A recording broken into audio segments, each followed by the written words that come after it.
Gordon was cross. Why should Henry have a new shape, he grumbled. A shape good enough for me is good enough for him. He goes gallivanting off to Crewe, leaving us to do his work, and comes back saying how happy he feels. It's disgraceful.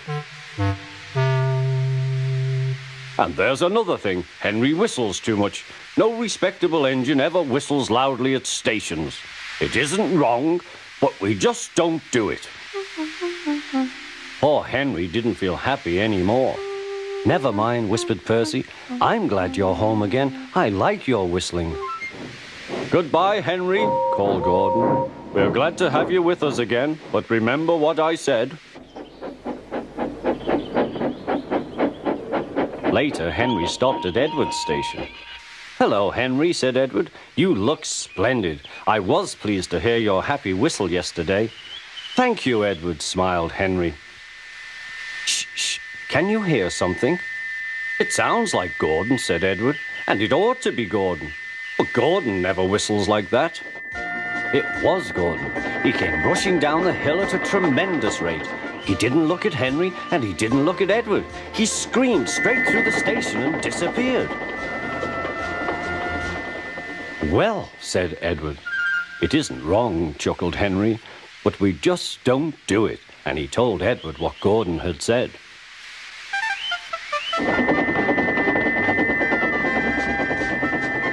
Meanwhile, Gordon screeched along the line. The noise was awful.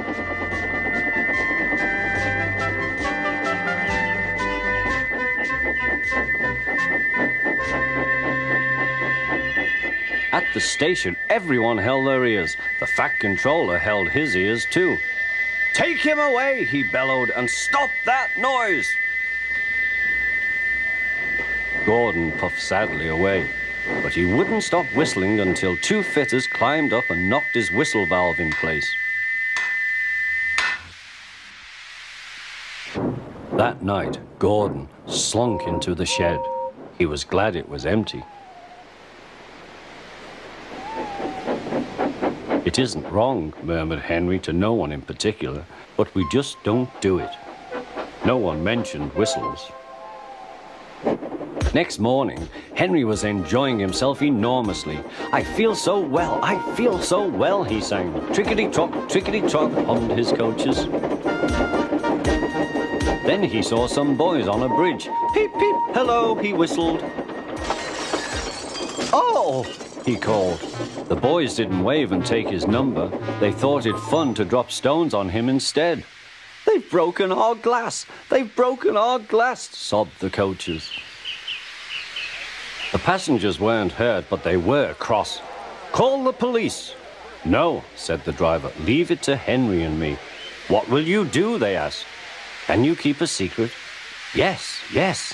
Well then, said the driver. Henry is going to sneeze at those boys.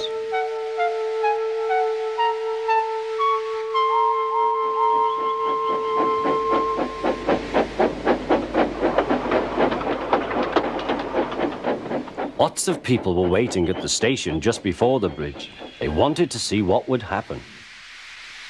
Henry has plenty of ashes, said the driver. Please keep all windows shut till we have passed the bridge. Henry is as excited as we are, aren't you, old fellow? Henry was feeling stuffed up. Soon they could see the boys, and they all had stones. Are you ready, Henry, said his driver. Sneeze hard when I tell you. Now, he said. Achoo, shoo!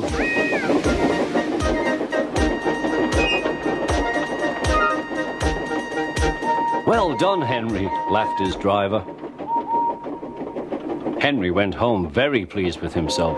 He had taught Gordon and silly boys a lesson with a whistle and a sneeze.